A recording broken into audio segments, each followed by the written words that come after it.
So Kashmir was in a way a very peak place of Tantra Upasana. Shiva himself has let out his own Shakti, which we worship as the Aadhya Shakti, Divine Mother. How does one know that Tantra sadhana is for me? Shiva and Shakti are inseparable. Shiva is Mahadeva because he has this Shakti. You are in the world, but you are not part of the world. You have no purpose. You are just reacting to karmas that you have done.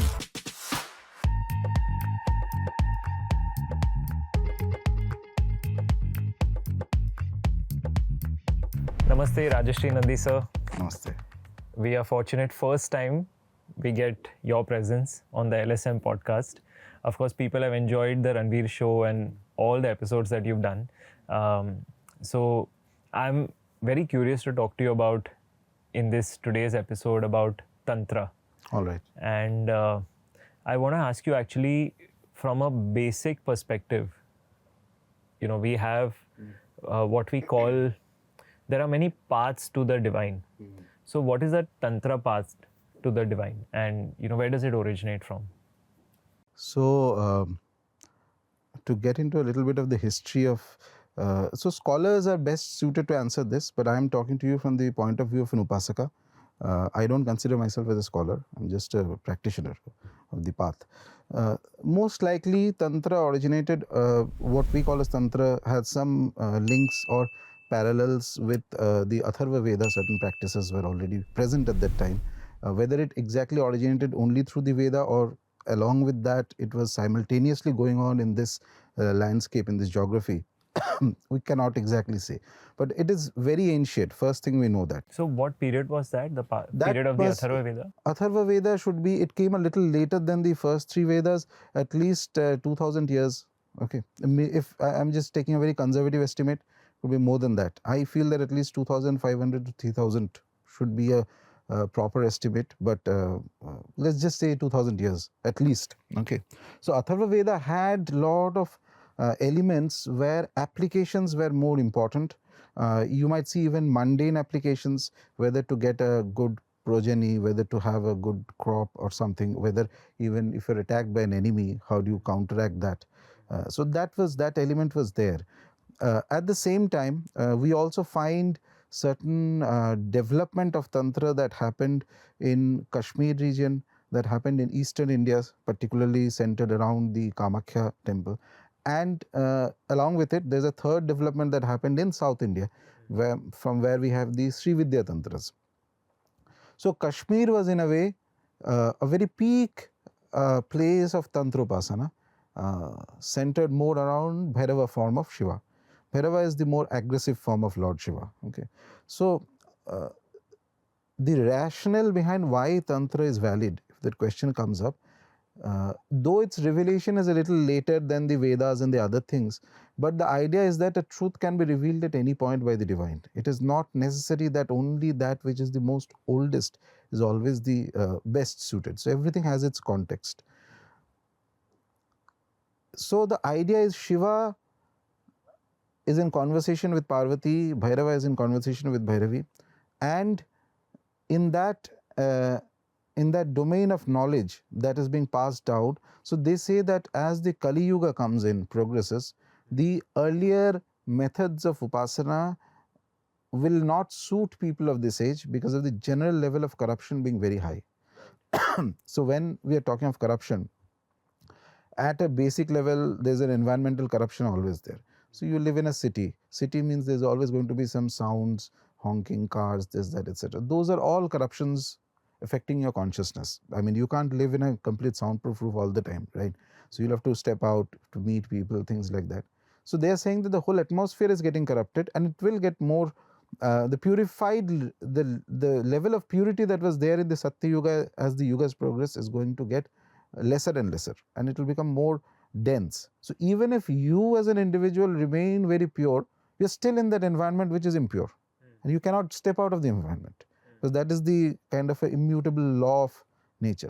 So they are saying in this condition, the methodology of Upasana of deities have to change, and that is where Tantra comes in.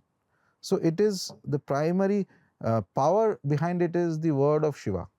Shiva says that, okay, I am giving the tantras to the world for lok kalyana, for the benefit of the universe, benefit of sentient beings, and I am passing this knowledge down, which is apt to be practiced in the age of Kali, because men are lifespan is less, they're more stressed, various things are there, so they do not have that capacity to survive in a very, very pure environment for a long period of time, doing sadhanas which were possible in a previous era. So it says that as the Kali Yuga goes, Tantra will slowly become the de facto religious current of the people of Dharma. So I want to ask you, if I say Tantra is one path, what are the other paths? So there could be yoga is one path. Meditation, Raj Yoga could be one part. There could be a path related to Hatha Yoga, path related to Kriya Yoga, or anything that relates to control of your breathing, pranayama and other exercises. So these are all paths. When you say yoga, it could also mean it includes Jnana Yoga, Bhakti Yoga, Yeah, and Karma Yoga? So yes, that is there, but that is more of the, that all this can come under a classification of Vedantic application of sadhana. So what I'm talking about when I say yoga more specifically is Hatha Yoga and other practices. So those are, every path is good. It's not that one path is better or lesser, but the rationale that Tantra gives is that those paths are more suitable at large scale at a previous era than in the era of, in the Kali Yuga. So how is the Tantra path? Some qualities of the Tantra path which is different from a Vedantic path, Right. or a. So one of the things is in Vedanta, when you are, if you go into Advaita Vedanta and or the other flavors of Vedanta, the Bhakti Vedanta traditions of the Vaishnava Vedanta traditions and all that. So there is the conception of there's always the, like if we break it down in a very simple manner, there is always the conception of a transcendental divine, a divine which is separated from the creation sort of. So there is a Brahman. Okay, on the at the minimum level, there is either a Brahman and then there is Maya, which is kind of a layer of, for very lack of proper words, a kind of layer of ignorance sort of, let's say. Okay, a simplified version. I'm not saying the depth has many other nuances. So like this, there is a understanding that there is an Ishvara and a divine, and then there are other impurities, and you have to transcend those impurities and reach the Ishvara Tattva, etc. Tantra starts at a different level in the sense that it recognizes the world that you are living in, everything around it, whatever nature has given you. So naturally things that happen to you, those itself contain within them an immanent kind of divine. So there are two aspects of the divine. One is the transcendental. Transcendental is beyond whatever you conceive, something superb, something beyond the understanding normal realm. And immanent is something that is hidden inside it. Inside it means inside creation. Say there is a leaf, or there is a stone, or there is some practice or something going on. Deep inside there is also a current of the divine. Okay, so this Tantra says is actually the Shakti of Shiva, which has created this world. Shiva himself has let out his own Shakti, which we worship as the Aadhya Shakti, Divine Mother. That has created this world from the realm of gods to the stone.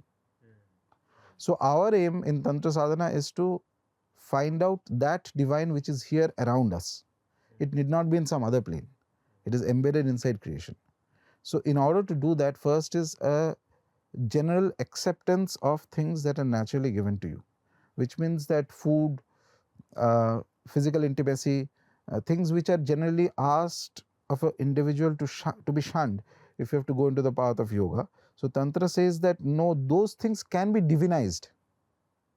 So there is some divinity even in that also. If you do the right kind of practices and if you change your perspective, you might find something useful even in that. Very interesting. So it's like an acceptance of the situation that you are in and the viewing of divinity in every situation. Right. Slightly off, but sometimes even if I accept the situation as is and I'm viewing the situation as is, how do I not get swayed by the Maya around it? Yeah. So this is where a thin line is important to understand. In very hardcore Vamachara practices, and even in temples where Vamachar Tantra is practiced, like say in Tarapet in Bengal. So we offer fish to the mother daily, every day, afternoon. Okay. So, and then we offer sanctified alcohol to the mother. It's a very common practice. Okay. and it's practiced for ages and centuries and centuries. But very interestingly, there's a tantra, one of the older tantras, Kularnava, which says that just by consumption of alcohol, if a person becomes a siddha or a yogi, then you would have found ki, in all the bars or people where they get together and drink could be filled with siddhas. So it is not that. It's what it is trying to say is that we use this, but within restrictions, with lot of rules. In order to transform the normal activity into a divine activity, you have to do it in discipline. Whatever path you choose, without discipline, there is no sadhana. Whether it's tantra, yoga, anything, or just meditation you are doing, Raj Yogic meditation, or even Bhakti Yoga, if you cannot inculcate discipline in your life, in the practice that you're doing, discipline, patience, determination, you will not succeed. Same with Tantra also. So it is not just randomly doing something. No, there is a paddhati, well established methodology of it. And the Guru will tell you depending on your capacity, which is the right suitable part of it. So Tantra is also a bit, it's, say I speak more on the Kola Tantra, which is the Vamachar, which is more misunderstood by people, the left hand path, which we call.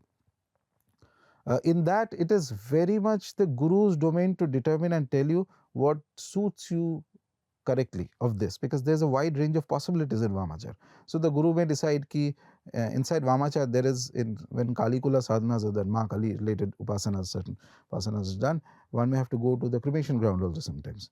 But the Guru decides that XYZ Shishya, for him, cremation ground is not the right path. So he may tell you that no, you do the other practices, but don't step into the cremation ground. For somebody else, the Guru may say, okay, you don't do that practice, you do this. So Guru has the liberty to customize it accordingly as he thinks fit. So this idea, therefore, is that all of it is there, but there is a disciplined and structured manner of approach. So would we, how does, let's say, there's just some common terms that are used often: Satvik, Rajvik, Rajasic, Tamasic. So, how does Tantra view this? What is Satvik? What is Rajasic? What is Tamasic? Does that even matter in Tantra? Not so much. Let's put it this way. So it is not, Tantra is not fixated with trying to be only Satvik. So Tantra, so we consider the Divine Mother, because most Tantra today is worship of Devi in some form or the other. Okay, whether it's Kali, whether it's Tara, whether it's Mahatripur Sundari, anyway. The deity, the Devata, Devi herself is beyond the three gunas. So she is Trigunatita. Trigunatita means beyond the three gunas. She can take up any of the gunas as necessary for her activity. And her activity is tremendous. It's not possible for an average human to even comprehend the full extent of what she does and how she does it. Okay, so she can play around with all the gunas. So our idea in actual practical Tantra sadhana, the use of Rajaguna is very important, because Rajaguna helps to transform Tamas into Sattva. Tamas and Sattva are like two sides of a coin, but the direct transition is not going to happen. Sattva, Rajas cannot, Tamas cannot directly flip into Sattva so easily. It needs activity to flip. You are in severe amount of, there was, long ago I was reading some lectures of Swami Vivekananda, and there was a very beautiful incident mentioned there. Somebody, some lady asked him that I'm in depression, so what should I do? So he says, looks at her and says that, you go to your room, your cupboard is filled with clothes, take out all the clothes, fold them, keep them. Take out all the clothes, fold them, keep them. Do that 3 to 4 times. It's a meaningless exercise, but the thing is, if so, a state of depression is a tamasic state of the mind. Depression, say, tamas to sattva cannot just flip like that until there is some activity inside involved. That activity is like a converter that converts one guna into the other.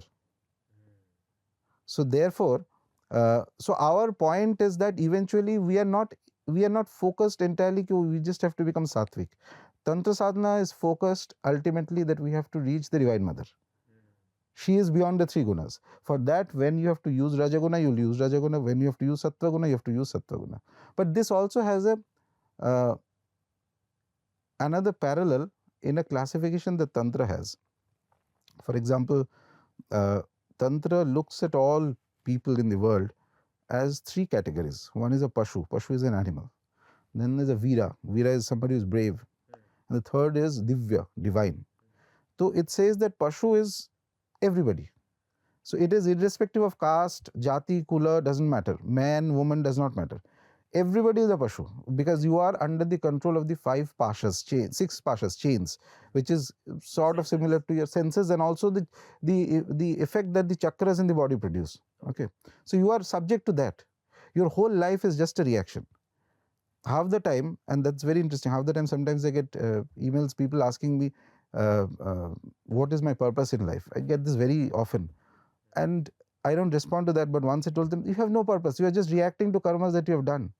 To create a purpose, you have to do something that is beyond what the karmic skills that you already have. 90% of the time, your life is nothing but a reaction to karmas. You have done something, you are just reacting to it. Situation has occurred, you are just reacting to it. So, but by reacting to karmas, aren't you creating more karma? Yes. So until you do it in a very intelligent and conscious manner, you are moving in a cycle. So we love to believe that we are like, we have some purpose, but most of it is just reaction to things that you have done. To attain to a purpose, if the soul has a purpose, it's possible, but that's very rare. Okay.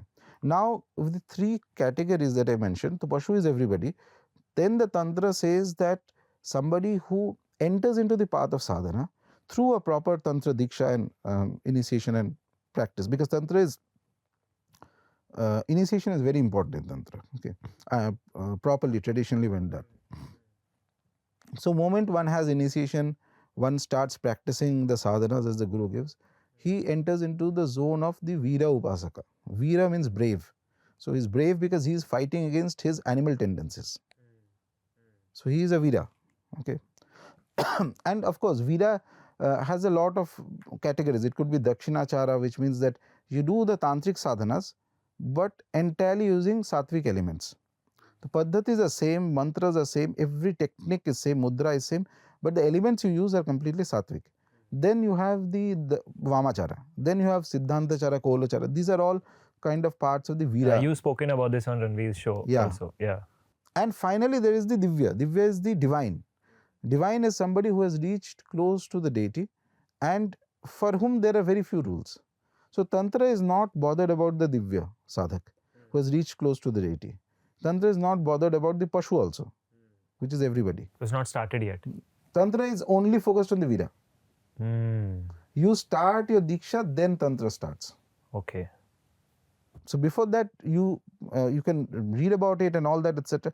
But the texts are written with that in mind. So I have 2 questions. I don't know where to go. You mentioned the Aadhya Shakti and you mentioned the Devi, and I'm curious to know about the relationship between them. But actually before that, and I'll come back to that, but there's the other interesting part which you've spoken about, the initiation, and initiation into from Pashu to Veera. Right. So I'm curious about how does that initiation happen, and how does one know that Tantra sadhana is for me? What is it that I have to ask myself that to know that, okay, this is for me. I'm right now here. I am at the Pashu stage, or I think I'm at the gates of the Veera stage. And now before entering the gate, what is it that I have to ask myself, that am I going to jump in? And then how am I going to jump in? To the question if Tantra sadhana is apt for somebody, I personally feel it's apt for everybody. Okay. There's a lot of misconception that has been put out into the world, but it's fundamentally apt for everybody. Yes, you can choose that I want to stick to Dakshinachara Tantra, which is okay. There are sampradayas that will do only Dakshinachara. Somebody else may think, no, I want to graduate from Dakshinachara to also do, I want to do Vamachara Tantra also. That is fine. That decision is up to the individuals. Okay. But whether there's a fitness for Tantra sadhana, most people have a fitness for Tantra sadhana. So one more question, sorry, just out here. Is there anything wrong in combining a yogic path or a Vedantic yogic path and a Tantra sadhana path? Is there something wrong with that? So 2 things. Let me separate the question out a bit, so that's more clarity. So when you're talking about Vedantic path, say Advaita Vedanta, let's say, okay, for the sake of conversation. So the greatest gurus of Advaita Vedanta are the Shankaracharyas, right? So the Shankara Mathas are the people connected to them, they are experts in Srividya. So they have incorporated Srividya Tantra, Dakshinachara Srividya Tantra for a very long time. It's not phenomena that's coming today. It's been for centuries. They're literally experts in it. And Shankaracharyas specifically worship Lalita Mahatripur Sundari on certain days and all that. So you can even go to their websites and or the channels they telecast, not fully telecast, but at least you'll get the information I'm saying. So acceptance of Tantra as a powerful path to the Divine Mother is well established for centuries. There's no question about it. And in North India, I think Karpatri Maharaj, he had written a commentary on Srividya. Okay, so Srividya is like a hardcore Tantra practice, one of the most sophisticated practices of Tantra. Okay, one of the kulas, Kali Kula is there, Sri Kula is there, like that. Okay, so far as Tantra sadhana and Vedanta goes, it's already there. Differences, there's some difference. It is more for the people who are very deep into the practice and also who like to contemplate on differences. So the use of Tantra in Vedantic path is, they look at it philosophically as a way of Chitta Shuddhi, purification of the Chitta, so that you can finally reach the Brahman. But in the hardcore Tantra path, Kola Marga and others, which is not linked to Vedanta, so there the aim is not Chitta Shuddhi, the aim is to reach the mother. So we are not even talking about reaching the Brahman and all that. So we say liberation, mukti. But what is mukti? The mukti is reaching the Devata. Mukti is not, yes, nirvana is also there, you can finish your complete existence. But there are other beautiful states of spiritual progress also. They're just as liberating, as fantastic. When you come in the closeness of a deity and that transforms you, it changes your perspective. That's absolutely beautiful. And unless you experience, how will you even know what that is? Because we don't know. We can only talk. This grand states, nirvana, moksha, liberation, yevo, these are just terminologies for us. You have no clue what it is, not until you reach close by to it. So we just, like parrots, we repeat, we read somewhere, yeah, I want to go to nirvana, I want to go this, that, etc. Once you come closer, it transforms you completely. You cannot reach there in the current state. That is why the sadhana is needed, in order to be able to reach there. So this is the difference. So acceptance of Tantra in Vedanta, at least Advaita Vedanta, is already very well established for centuries. So there's no doubt, question, any way about it. Okay. So coming back to what I was asking, that how do I know? I'll complete one more part of it. Sure, sorry. Yeah. So when you're, but yoga, so if it's Hatha Yoga path, so Hatha Yoga path and or any other very strong breathing related yoga exercises, so in general, mixing the two is not a good idea in my opinion. But if you have a very competent guru and if you're a very competent shishya of a competent guru, perhaps you can do it. But at a mass scale, it will at one point cause conflicts in your path. Are conflicts bad? Yes, because you will not be able to handle it. Conflict means it is going to be physically conflicting. I'm not saying conflicting in terms of mental, intellectual conflict. Intellectual conflict, though, it's another thing. Baki samay your life is going as it is.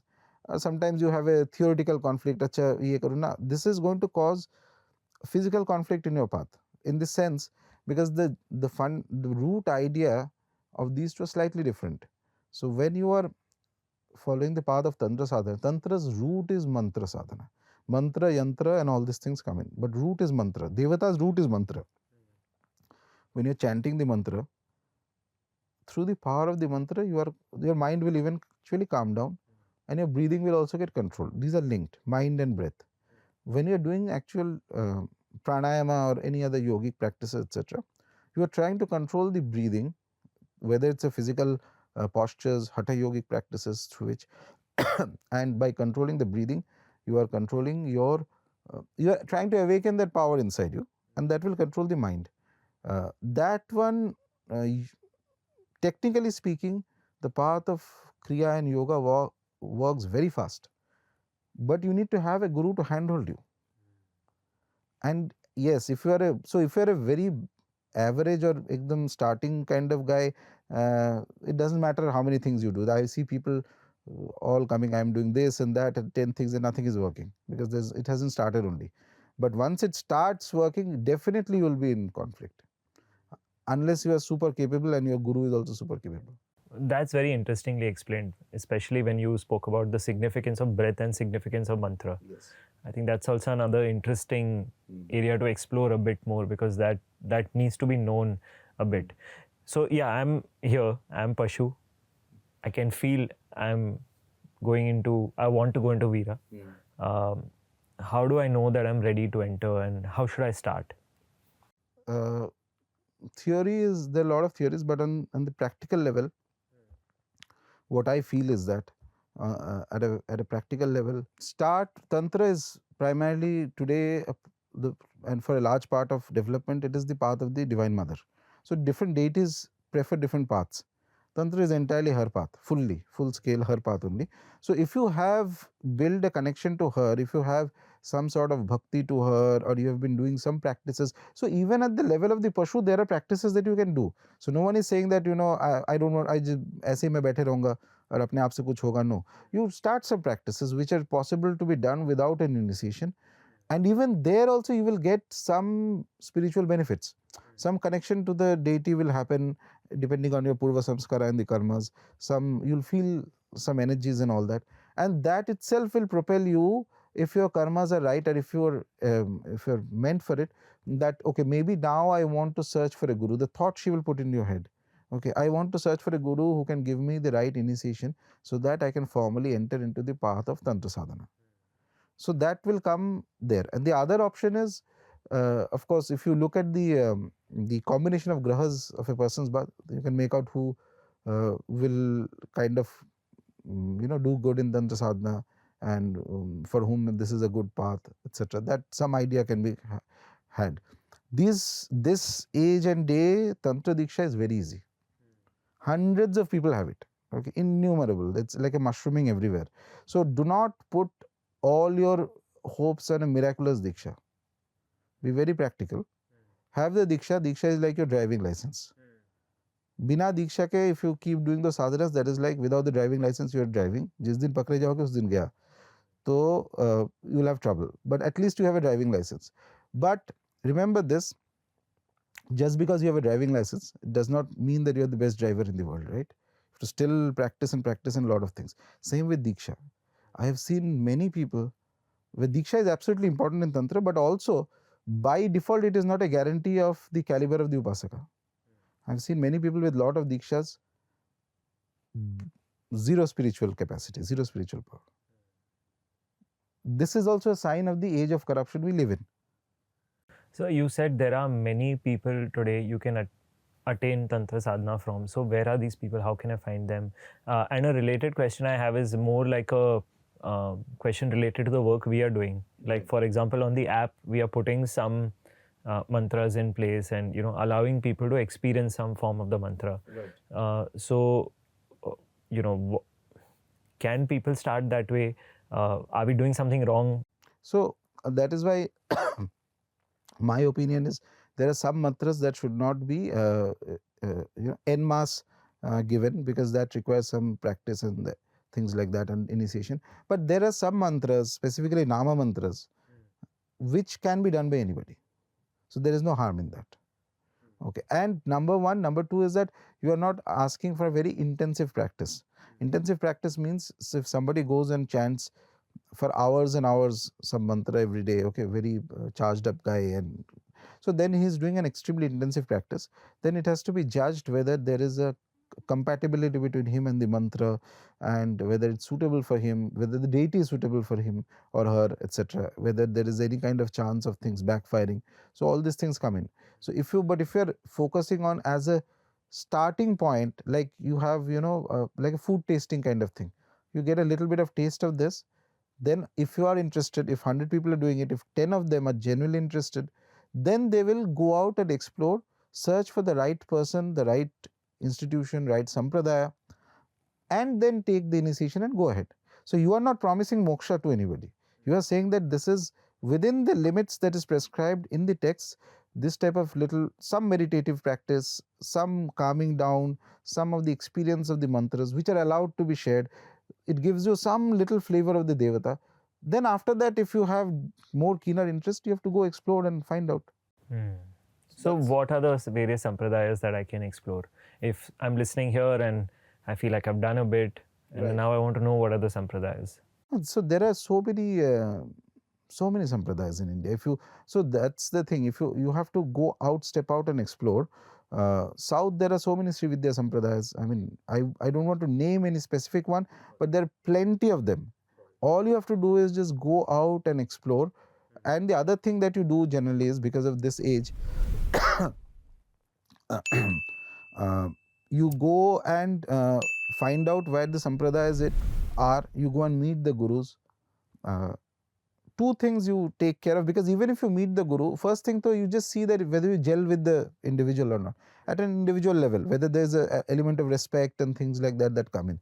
That's important. Number two, you can ask few people around that have they benefited from the initiation. They can give you some idea.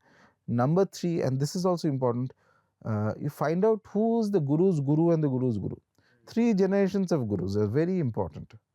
And I mean this because there are cases where I've seen an individual's guru was doing Bhakti Yoga, their guru was doing some other Kriya Yoga, Hatha Yoga, etc. Suddenly the individual has become self-proclaimed master in Tantra. It doesn't work that way.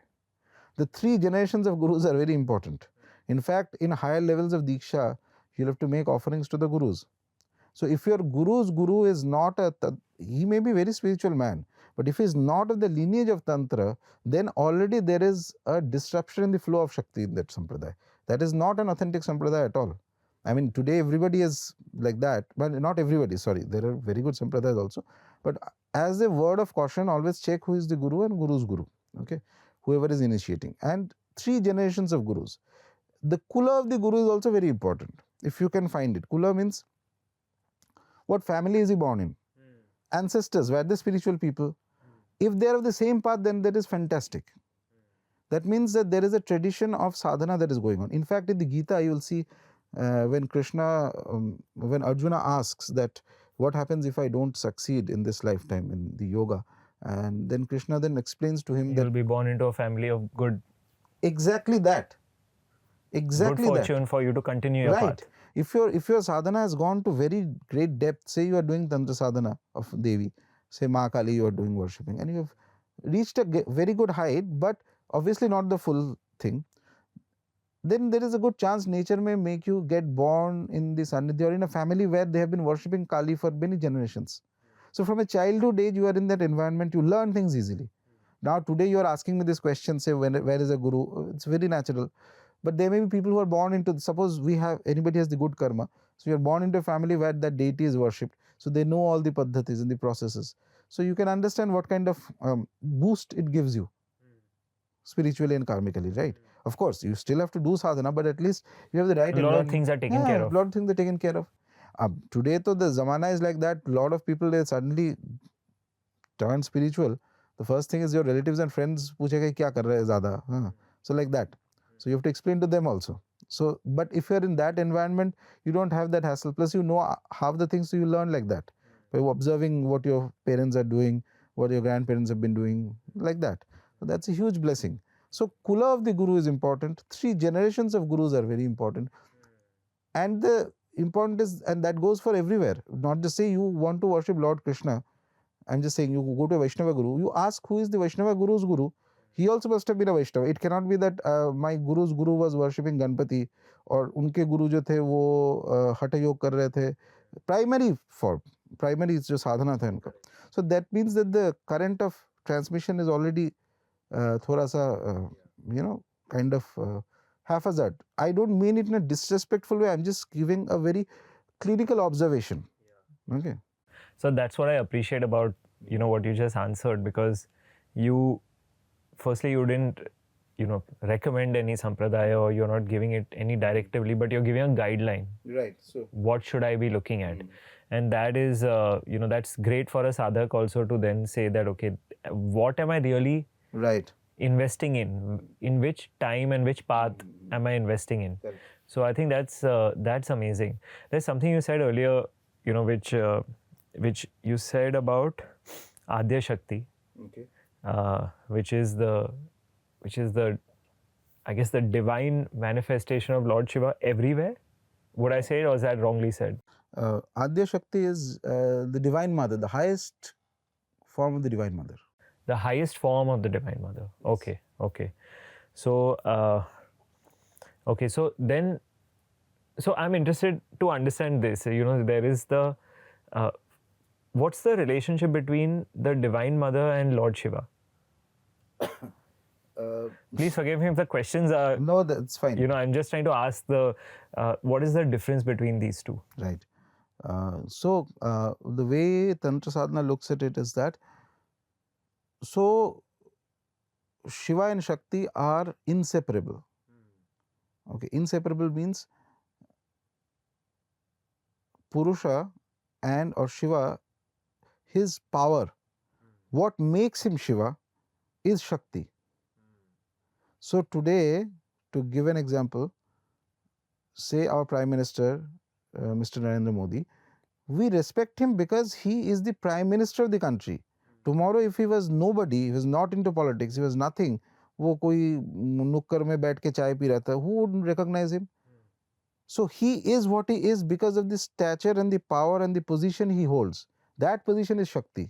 Shiva is Shiva because he has Shakti. If Shakti is not there with Shiva, he becomes Shava, dead body. That is the conception of Tantra. So in this world, you are today, say, working somewhere, you have a company or you are leading some projects or whatever it is, etc. So there is a measure of success and failure in the world at anything. Whether you are as a professor, you are working for a Nobel Prize, you are working for something, you are a sports person, you're creating a company, anything, कुछ भी कर रहे हो आप, there is always a measure of success or failure. Where does this come from? It comes from the world, reflection of the world. The world makes that decision कि आप, whether you succeeded or whether you have failed.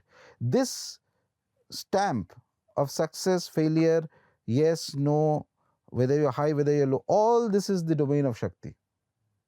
Shakti is the active force in the universe that is going around, that is creating the universe, sustaining the universe, also destroying the universe. And it is the Shiva is Mahadeva because he has this Shakti. It is like to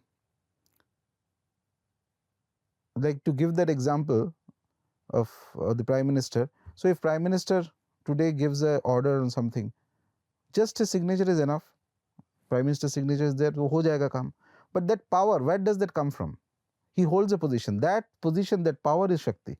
So power is what makes an individual into what he or she is in this manifested universe. So in that same example, sir, what would be Shiva? Shiva is the static observer. Okay. So in the way we conceive it, and mind you, this is from the tantric perspective I am telling you. So if you go to Shaiva Sampradayas, they will look at it differently. I'm not going there because our dharma is very complicated, nuanced, very sophisticated actually. Yeah. The way we look at it is, Shiva is the static aspect of the consciousness. Okay. It is the self, it is Prakasha. Prakasha means the light that comes from within, that illuminates. But Shakti is Vimarsha, the reflective power of the Prakasha. So what am I illuminating? Dekh kya raha hu? What is going on around me? And without Shakti, the whole world is meaningless. So if you disrespect Shakti, then why are you alive? Even you cannot die also without her permission. The moment you have entered into the equation, it is entirely her ruling. Shiva is very static. And the beauty of it is, the Tantras say that there's a term they use, Swatantra. The Shakti Swatantra means it is independent of anything. She, the Divine Mother, this Shakti is personified as the Divine Mother. She has been given absolute freedom, which means that she is absolute freedom. In everything else, there is, whenever we judge something, we judge it with the context of something else. He is good with respect to what? Right? I have come out first with respect to who are the other competitors, right? Like that. But her domain is that she has no competitors. It's absolutely free. Swatantra is the nature of the Shakti. And that Shakti creates the universe, creates the gods. We are saying not even the universe, it creates the other deities. It has created the Asuras, it has created every being. Right from there, the highest conception of the Trimurti deities, unse bhi upar se leke, right down to the stone on the road, that is her creation. It is entirely she who is running everything. That is the way Tantra looks at it, and that is why Shakti is the one we worship. Because we are not just interested, and coming back again to the point on Vedanta, the Vedic religion, very loosely defined, considers some qualities as very divine: peace, detachment, love, bliss, ananda. These are very divine qualities. Tantra says these are divine. There's another thing that is divine, that is power. Without power, you are nothing. You are breathing because you have power. You are alive because you have power. The whole world is power. Full world is Shakti. Shakti is power. But power that is governed by the divine. Even power is divine. That is discovery of this is Tantra Shastra. And that is why Tantras have prayogas and all that. So if you have power, if you say that I am powerful, how do I know you are powerful if you don't apply that power? तुम करके दिखाओ तब ना मानूंगा कि तुम्हारे पास power है. बोलने से थोड़ी होगा. So power is application also. There is an activity involved in it. In another way of speaking, Shiva is the static aspect of the divine. Shakti is the executive power of the divine. जो बन रहा है, everything, there is movement happening. Today there is A nation, B, C nation, earth is changing, whatever, technology is changing. Constantly there is movement happening in the universe. You are sitting on the earth is moving. Earth is spinning around itself, it is moving around the sun and the earth is moving around something else, that galaxy may be moving around something else. Wherever there is the sense of movement, there is Shakti. Got it. So this Aadhya Shakti that we are talking about is this sense of movement that is happening all Aadhya around. Shakti, Aadhya means source. So even in Shakti there are gradations. Okay. So Aadhya is the ultimate Shakti. Okay. The original Shakti. And then she delegates her powers into smaller aspects.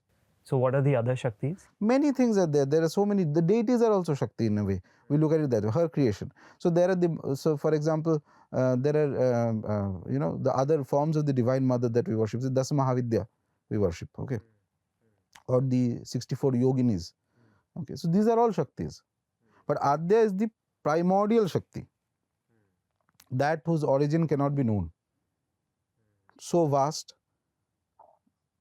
so complete. It's beyond the capacity of the human mind to imagine or think. But because it's so vast and so complete and so all-pervasive, it's both transcendental and immanent. It's outside the system, it is inside of the system also. So she, in order for people to comprehend, there are forms also of her that come in. There are the Mahavidyas, then there are the Yoginis, and then there are the other deities we worship, etc. etc. These are all forms of Shakti. They have their domains. For example, you worship Ma Lakshmi if you need some wealth, prosperity, things like that. You worship Ma Saraswati if you need Vidya, knowledge. Aadhya Shakti contains everything and beyond also. So what's the to invoke the Aadhya Shakti or to submit to the Aadhya Shakti, what's the recommended Nama Mantra? It's not a Nama Mantra. So here is the other interesting paradox or interesting approach to it. So suppose you are worshipping Kali, she can become the Aadhya Shakti. Suppose you are worshipping Tara, Tara can become the Aadhya Shakti. Suppose you are worshipping Tripur Sundari can become the Aadhya Shakti, Parashakti. That's actually the one thing that has left me, when I visited you in Calcutta, when you said that actually every deity has the Purna Swarup. Yes. Once you cross over from the deity into the Purna Swarup, that's what you're saying is the Aadhya Shakti? Yes.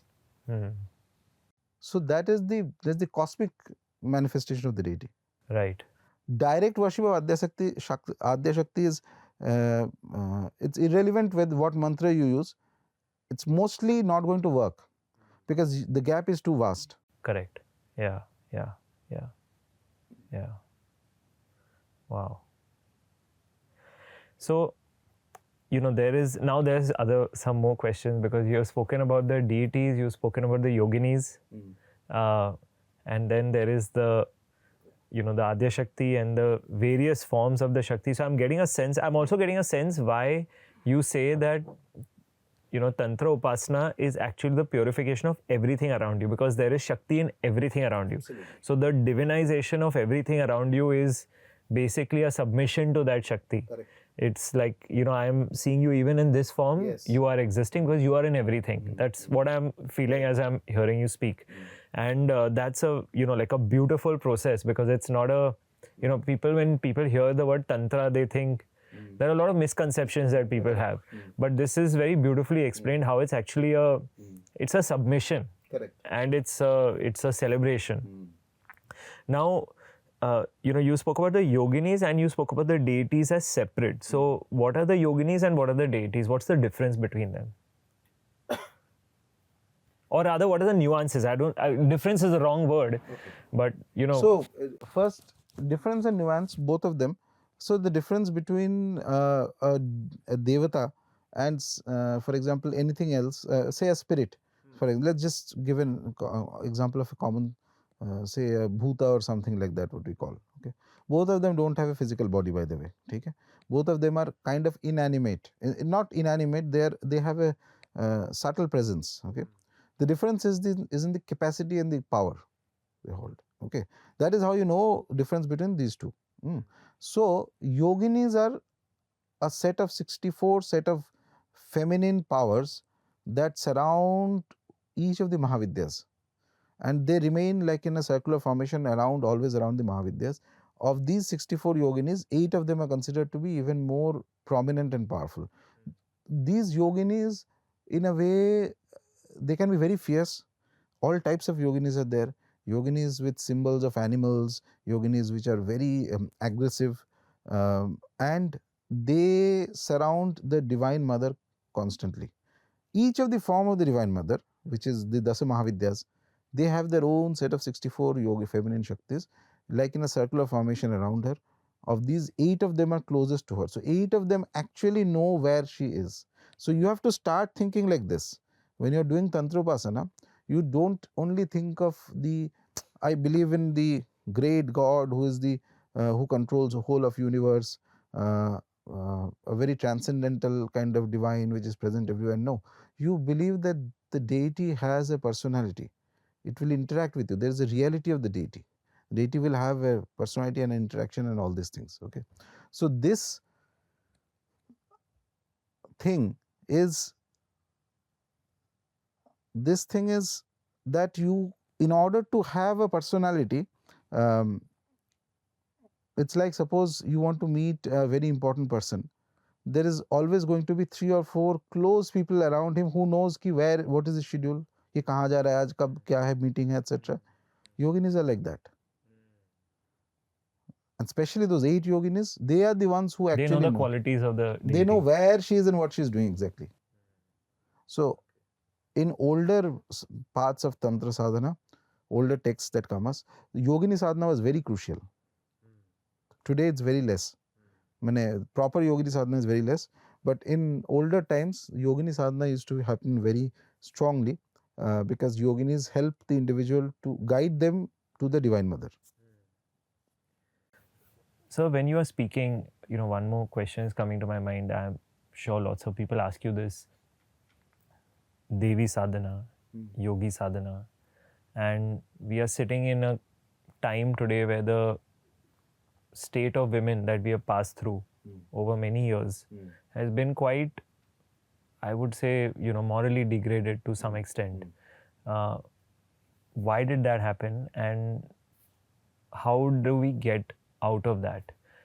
Because, on one hand, we are talking about it at such a divinized level. We are talking about really submitting and seeing that Shakti is an active form. And at other forms, we are seeing this happening, this moral degradation. So, this question,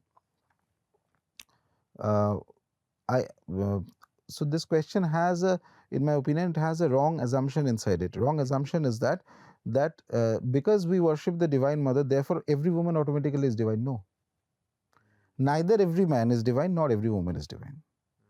You treat men and women the way you treat any human being, by the set laws of normal ethics, logic, morality, etc. Within the scope of that, whatever wrongs have been happened to, whether not just women, whether it's men, women, or a particular race, or this and that, we judge it according to the natural laws of culture and civilization. So this misconception should not be there, and it is very prevalent in a lot of parts of India. Because I worship the Divine Mother, automatically every woman becomes divine. No, every woman, there are parts of the Tantra that say all women are divine, But that is again, remember, the tantras are not talking to the pashu. It is talking to the Veera. Somebody who has reached a certain stage in sadhana, for that individual, during the course of certain sadhanas, all women are divine. He or she, and it could be a woman also, by the way. A woman who is doing a sadhana during that particular stage of growth of the mantra activation, he or she has to look at all women as divine. It is not a prescription for the whole world. That tomorrow, whenever you see a woman, you life fall flat and say you are goddess. ये सब नहीं है idea. These are a misunderstanding of the process. So there are examples when great masters, Ramakrishna, Vamakapa and all that, some women or the other came with some other intention and they got angry also. These are all recorded. In fact, there is a very famous incident of Sri Ramakrishna when he was sitting in the Kali temple, and the owner of the Kali temple, Rani Rashmani, she was in the same room. And Ramakrishna had the ability to read everybody's thoughts, what was going on. So she was thinking of some monetary matter or something. Ramakrishna turns around and gives her one slap. And she's like the owner of the place. And he's just a, and that's like shocking to everybody. But she doesn't, she tells ki don't do anything to him or something like that. And then Ramakrishna kind of tells him that you, even in front of the deity, you are still thinking of money or something similarly. So if we are to apply that blindly, that prescription that all women by default are divine, then how can Ramakrishna slap a woman? It is not meant to be used that way. It is meant to be used, but yes, it is not untrue also. There are certain sadhanas, certain states of sadhana, certain kinds of mantra sadhana, which if you are doing, and you means it could be you, it could be a woman also is doing it, a sadhika also is doing it. In that state, how women behave with you, and there are a lot of secrets and nuances, will tell you how the mantra is working. There the women become an embodiment of Shakti, even though the woman herself may not be aware of it. She could be just as an ordinary person going on the road or something like that. But even the slightest behavior is a nimitta for you. But that is only for the Upasaka, because the texts are only for the Veeras. It is not for the Pashu. I think more and more what I'm getting is that it's really about taking yourself to a higher state of being and thinking. Yes. And to some extent, I appreciate what you said about the misconception of the question. And probably the answer that I'm also receiving is that, and you said it at the start of the conversation also, you said man, woman, everybody's a Pashu. Yes. So you view everybody as Pashu, but you go into the state of Veera. So the idea is everybody lift themselves to a state of Veera. If everybody can lift themselves to a state of Veera, then these violent conflicts in society themselves will reduce to exist. So even that also I will not say. So my point is, I don't want to claim that Tantra is some kind of a method to transform or fix all kinds of problems in society. Right. Neither Tantra nor Yoga nor no spiritual practice by itself can fix society completely. Right. Society has, that's why we have laws. That's why we have the penal code, judges, this, that, court, and etc. So we fix these according to the standard laws and the ways we deal with them. So if there is some kind of mistreatment that has happened to a woman, we file a case, we go ahead and do whatever needs to be done with that. So Tantra is by default not going to change the way society is going to work. Neither is going to Yoga do that, nor Bhakti, nor great gurus have come, great avatars have come, still there is crime happening. Okay, so if they could not change it, there's nobody else who can change it. So, but look at it as a spiritual path. There is a section of people who will be interested in spirituality. Of them, those who gel with this path, they can use this path to transcend and go higher. So this linking of societal problems with the spiritual path, in my opinion, is not the correct solution. It will not ever bring a solution. I mean, leave Tantra aside. We have had avatars, Lord Rama, Lord Krishna. Has crime vanished in India? No. They could not change everything. So how will anything else change it? So we deal with these matters of crime or whatever problem in society. For that we have evolved a system. There's a judicial system ho ya jo bhi ho, whatever else. So like that. And understand one thing, even with the best of laws also, there's never going to be a perfect society. Whether it's today, whether it's thousands of years earlier or something like that, the laws are idealized conditions. People have their karmas, and there is going to be the way things are. So I don't have much. No, I really appreciate your thoughts, because I think that there's this lovely sense of, this corridor of this is what it is, and you just walk down the corridor. So I'm just feeling, lucky to receive it. There's another thing that's, when you were speaking is coming, which I've not really understood fully, is you use the word power. That in the path of Tantra, apart from all the other things, the unique differentiator is power. So can you expand a bit more about power, and what is the role of power in Tantra sadhana? So power is the ability to get something done. Everything is power. So everything is, even the sitting down, and that I'm sitting here and talking to you and there will be people watching, that is also power. Okay, why would I have to sit? Somebody else could have sat, but for some reason the other people may not want to see. So there is a power involved in it. Everything in the world, so Tantra is saying that the whole world is run by, governed by power. Power has categorizations of it. There are higher powers and there are lower powers, everything. There is Vidya Shakti, there is Avidya Shakti. Shakti is power. Shakti is nothing but power. But power is very important because through power only the world becomes meaningful. The idea that power means kahin na kahin ek negative connotation aa jata hai power ke sath, it's not necessarily that. So Tantra is saying we divinize power. So power source, the source of all power is Aadhya Shakti. We understand that, and then we use that power to uplift ourselves. And therefore it is important to give you an example. Say you are worshipping a deity, any deity you are worshipping, and your worship has reached a deep level. So around you jo environment hai, your behavior, your nature, the environment around you, people around you will have a reflection of the deity. Anybody who has some intelligence, spiritual intelligence, is a keen observer, can observe and find out ki aap, which deities upasana you are doing, provided you have reached a certain level. Initial stage mein nahi hoga. That is also a power. The deity is deity because he or she has power. आज किसी को हम भगवान मानते हैं because he has the capacity to do certain things which you cannot do. वो power नहीं रहेगा तो आप थोड़ी ना पूजेंगे किसी को. The whole world's currency is power, but not indiscriminate power, not power that harms, power that uplifts you. Uplifts you where? So that you go beyond the grip of suffering and other things which are prevalent in the human condition. So power is like the fuel in the car. You have the car, which is very good, but without the petrol it is not going to run. So power is that. So Tantra says first thing you accept is that power is not a bad word. Shakti is power, and we use it to uplift ourselves. And that is why it is important to understand this perspective, because if you take up any book of Tantra, actual scripture of Tantra, not I am saying that, not the faltu chota mota book jo likha rehta wo sab nahi, actual the shastras of Tantra, all of them will have a chapter or details of prayogas, applications of that. So they will tell you, and this is the next thing that gives Tantra a bad name. There is the Shata karma, 6 types of karmas that can be done using the mantras and the paddhatis and all that. So Shanti karma is there, negative things also, Vidveshan, Uchchatan, even Maran, death causing rituals and all that. So these are all manifestations of power, application. So power means application. Without application, there is no test to know that it is power.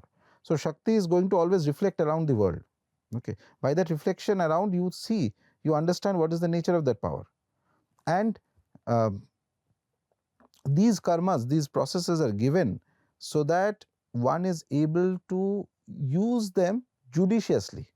So it is at no point saying that we deny these things, that mujhe nahi karna ye sab. No. So they are saying that we are giving you this power, we are giving you this ability to do it better. Application is your business, judgment is yours, and if you misuse it, the karmic repercussion is also yours. Now I can use these processes to lift myself up, or I can use this indiscriminately to use it, misuse it, and fall also. So from the scriptures that you spoke about for Tantra sadhana, to understand on the path of Tantra sadhana, what are some of the scriptures that one can start with, and what are some of the most renowned scriptures that one can look at? So most of the texts of Tantra sadhana are, again, as I said, it's the knowledge is kept in a very technical manner. It's not like the Puranas. The Puranas will start in a particular fashion and then tell you the stories of the gods. Tantras don't do that. Tantras, they'll have a chapter on initiation, on guru, qualities of a guru, qualities of a shishya, and then the deity, or how to do the puja of the devata, what are the mantras of the deity, and then the application of that. So for each of the deity, there would be a different. There could be multiple tantras for one deity. Like for Tara, there is Brihad Nila Tantra, Tara Rahasya, multiple books are there. Okay. And then there are compendium books also. Compendium books means certain tantras which are compendium of multiple tantras, and they tell you, they're very technical. If you open it just like that, if you don't know, you will probably not even understand. They just straight away go, okay, this is the deity, these are the type of mantras that are possible, this is the way you have to do the puja. Before you do the puja, these are the parivara. Parivara means the family of deities who are there. So one deity will always have parivaras, how they have to be worshipped. Then what is the anushtan, what is the way to activate the mantra, very technically. And sometimes they will not even mention the mantra. So they will use a language which is indicative language. Like there are certain, instead of directly mentioning a certain Vija mantra, they will say that Maya Vija has to be used. So the reader is expected to know what is being talked about. Okay. Or if you have a competent guru, he will do Guide you. Guide you. It's decoding of the mantra. It's called Uddhara of the mantra from the sloka. Say, bringing out the mantra from the sloka, and he will tell you. So those are relevant only toward the hardcore upasaka. So that's what I say, that the tantras were written, composed with this in mind, that this guy is already entered into the path. So they are not enticing ki you come in or not come in. Once you enter, then you use this. Yeah. So that's why you're not naming the text right now. There are texts, I'm thinking of some texts that can be read in general. So there are, if you are philosophically oriented, you might read a book called the Tripur Rahasya. It is not a tantra per se, but at least gives the philosophy, the Advaitic philosophy of Tripur Sundari. So this is not Advaita Vedanta typically, slightly different. Okay. So these texts give a broad idea about the philosophical aspects. But actual tantras, today the books are very easily available. You can read the Kularnabha Tantra, for example. Kularnabha is one of the, I think, 10th or 11th century Tantra. It has been translated into English also. And Kularnabha means the ocean of Kula. It's one of the most revered Kola Tantras. Kola means it's completely, it reveres the Vamachara method of Tantra sadhana. Okay, and details of it is there. But if your mind is so, you have to have the clear mind. These are scriptures. So these are not to be read in a casual manner. If you have to benefit from them, you have to read them with that mindset. And side by side, you need to do your sadhana. Yes. Ideally, that is the best. And ideally have a guru guiding you through that yes, sadhana. At least, yes, you have a guru guiding you, or you at least start off with some sadhanas that can be done without the scripture, without the initiation. So, there's another interesting thing that you spoke about purpose. And so in the path of Tantra, how does the Jiva view himself or herself? Or you said Pashu actually. So is Jiva a wrong word to use? No, Jiva is fine. So how does the Jiva use himself or herself in the path of Tantra? And, is there, like, how does in the path of Tantra one find their purpose? Purpose as in?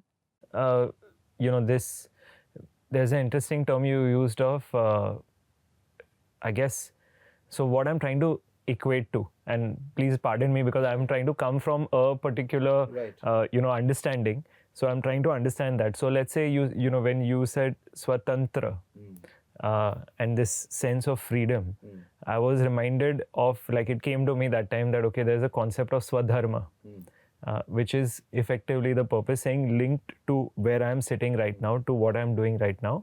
How do I use all my compass and the combination of everything in my control to fructify that purpose? So my question is coming more from that sense, that from this path of Tantra sadhana, how do I view that? Is there a similar concept like Swadharma, or how does it fructify? So Swadharma is a term that is perhaps applicable to everybody, okay, regardless of where, including even a Tantropasaka. So how does he or she view? It's a very simple. So idea is, once you enter into the path, so your idea, your goal, purpose that you are trying to attain is a communion with the Ishta Devi whom you are worshipping. Your goal is fixed on that. If you are the Upasaka, type. And then there are upasaka type, because these days a lot of people are there who are actually not upasakas. They want to tap into the the application part of tantra without actually thinking of the upasana part of tantra. Tantra is originally an upasana method, devata upasana, how to get close to the forms of the mother. Okay, so you have the ishta devata. Your aim is to go near the ishta devata. That is your purpose. That is the focus you keep in your mind as you do whatever practices the guru tells you. And so, what about the material purpose? So, this is at the spiritual realm that my purpose is to go closest to the mother and closest to the deity. What about my material purpose? Material purpose in the sense? Means the worldly situation. You know, like we spoke about that you're born in a particular family. Right. So you may have some more material goals also. Like for example, you have spoken about establishing 8 centers. Right. So you know that, I guess to some level, yes, it's a spiritual purpose, but it's also also a material, material purpose. So you know, how do I find that, or how do I view that? So there is no specific dictum on what to do and what not to do, but more or less Tantra is not fundamentally a path of the sannyasi. It expects that the upasaka will be a grihastha, which means that may be married and have children, or be a part of society. Grihastha means basically part of society. So which means obviously there is a means, you are going to work, you are earning something, you have some friends and all that. So that there is no harm in that. Along with that, your sadhana goes on. So there are stages of Tantra sadhana, and sampradayas means different sampradayas of Tantra also differ a bit in this matter. Some of the very old sampradayas, for example, they believe that there are higher stages of Diksha in Tantra, by the way. There is not one Diksha. So there is a Shakta Vishek, Purna Vishek, Krama Diksha, this, that, etc. Finally, there is Samrajya Vishek and all that. These things come in. So these the certain old sampradayas believe that up to a point of Diksha, you should take, and beyond that, grihasthas should not take. Some sampradayas believe. Some other sampradayas believe, no, even you can take beyond that also. Okay. So my fundamental point is that your life in general, you are perfectly okay with leading the normal life that you're doing along with Tantra sadhana. However, there is a catch here, and that is not just for Tantra, that's for any spiritual path. Whether you are into yoga or anything else, once certain threshold is crossed, your life is not going to be normal. That too you have to make then its own adjustments it will force into your life. You can't do anything about it. So at any given point, so there is the spirit is the spiritual world, and there is the material world, or you are in between. So you have to decide how much of this you want and how much of this you want, how to balance the two. And that's a problem for all spiritual paths, not just Tantra. When you start on the path of Tantra sadhana, you know, what are the challenges that you usually face as an individual? What might be some of the challenges that you face? You know, for example, you spoke, and I'm just trying to understand, when we say that, okay, I'm going to start the Upasana, sometimes you may have challenges that you're not going to be consistent with the Upasana, for example. So what are some of those kind of challenges that people who start the path usually face? So these are not challenges per se. I look at it as more of, lack of determination to do it, or lack of focus, basically. So if you do not consistently practice the mantra that you are given, then obviously it is not going to work for you. So that is up to you. That's why I keep saying that do not be under the misconception because you have a Tantra Diksha that you are going to progress faster. Not at all. Seen a lot of people with Tantra Dikshas and high level Dikshas made zero progress. Nothing. Okay. It's just a lot of decoration from outside. Inside there is nothing, no reflection of the power of that mantra or the deity is visible in their aura or anywhere close to. That means that they've not worked on it. They've just mechanically taken a Diksha and very happy with that. But challenges means these challenges are there for all spiritual paths, not just Tantra. So you have to practice. One of the things you will see is that a stage of sadhana comes where your progress will be like this, like it's the flat line. Okay, sometimes what happens is people who have some spiritual curiosity, potential, and a general liking, and you can make out from their body structure and all that sometimes. Okay, the way, the mannerisms, the way they sit and all that, it gives you a lot of information about individual. So they start the practice and immediately there's some experiences that will happen. So you feel very happy. You feel more keen to do that. So you do that, etc. And then a time will come, everything will stop. It will go straight, flat line. So when you are going that flat line, that is where you will need to know, for example, um, you have to find a way to motivate yourself. There is no other process in this. Whoever is able to cross that flat line, and then again it will start. When it starts this time, it will be very strong. So whoever crosses that, how you are able to motivate yourself through that challenges, that is where the main challenge will come.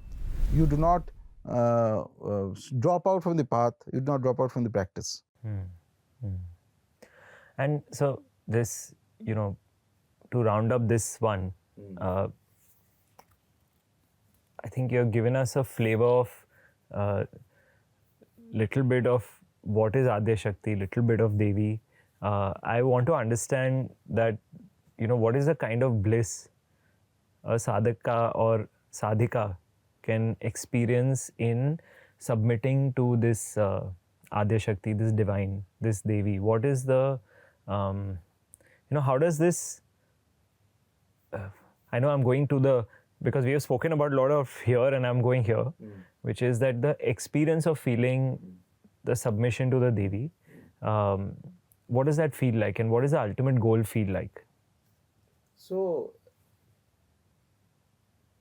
it causes a tremendous, both external and internally, it causes a tremendous change. Okay.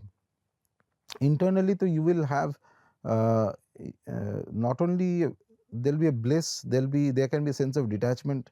Okay, depending on the devata or the form that you are worshipping, there could be a tremendous amount of bliss. But bliss, there will be a difference in the quality of bliss depending on the form of the deity you are worshipping. Okay, some forms will be entirely extremely blissful. Some forms will have a certain degree of aggression in it. Okay, but it's, for lack of better words, you'll feel absolutely different from your. It's like being on a drug without a drug. Okay, it's a different feeling, because through the practice what you have done is you will resonate with the power of the Shakti of that form of your Ishta Devata, and once that enters into your mind and body, you will look forward to it all the time. You will think, I need that. That is what again I want to have. Again I want to have. Till the time I can have it constantly, all the time, 24/7. It's exactly like a drug. But it's not a drug, it's nothing external. In order to unlock that, you will have to unlock the granthis, and the deity has to completely bless you, and that comes in. And there's an absolute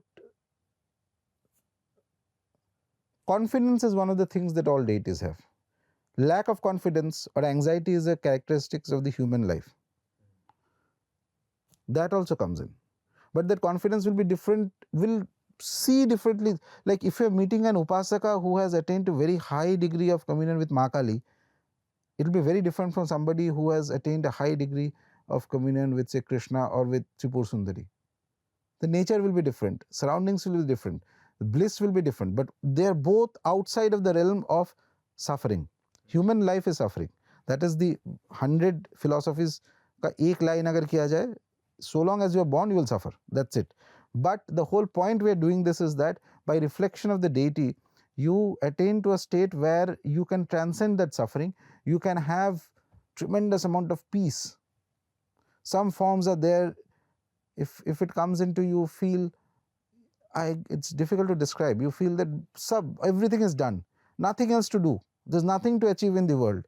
Kuch nahi karna. Every bit that is happening is perfect. All the crimes are perfect, all the good things are perfect, the stars are perfect, the grahas are perfect, planet is perfect, everything is perfect. And you will be in a state of absolute, there's a soft glow inside, like a bliss. But this thing is, it is divinization of tamas. Tamas makes you inactive, that also will make you inactive. But here there is a luminous reality inside. It is not at all dullness. You are in the world, but you are not part of the world. And that creates that. So bliss is an overused term. It's like, it's that candle that will steadily burn without a flicker. It's very beautiful. It's very, very beautiful. And then there are those forms which will, it's like somebody has given you an injection of uh, it's difficult to describe. It's like your whole body will be, it's through the veins it will pass, and it will be difficult to contain that joy. And how much of the joy you can contain is depending on how strong is your Adhara. So all these things will happen, and then you will want that to happen even more, and eventually your normal mind will transform, and there will be a guidance that will come from the deity, and you will follow according to that. A lot of people assume that when you reach these states, you'll automatically do a lot of miraculous activities around. May not be. So the deity will determine कि तुम्हारे लिए क्या करना है. You may do nothing at all. You may just be in a state of bliss leading your normal life, or it's possible that even the person next to you does not really understand the degree of experience that you have, because it's not even possible to explain easily. So all this is there. It's I can't even describe. It's so beautiful. It's so beautiful. You have to experience it once, and after that you're hooked. All deities will take you to a not non-human. It's like beyond human condition.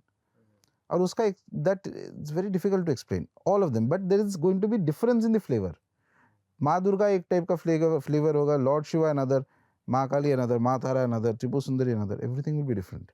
And if you are very if the deity you worship has blessed you or somehow opened your mind to it, then you will notice, देख के आपको पता चलेगा कि whom is he or she worshipping. There will be a reflection. I am talking at a very high stage, by the way. Don't expect कि आज साधना चालू किया तो कल से होने वाला है, ऐसा नहीं. It may take lifetimes also. But yes, this is the beauty of the whole thing. And then you are in a intoxication. It's a divine intoxication. So that brings us to the end of this first part. Thank you for sharing everything that you did about, I think the biggest revelation for me and the biggest, most exciting part for me was when you spoke about the tamas, rajas, sattva, and really not really judging any of them as a state, but really divinizing the state, and the Shakti going through all the states, how Shakti is all around us, and how every act of our life can be a divinization of that. So that was the best part. Thank you so much for sharing everything that you did. Thank you. Thank you.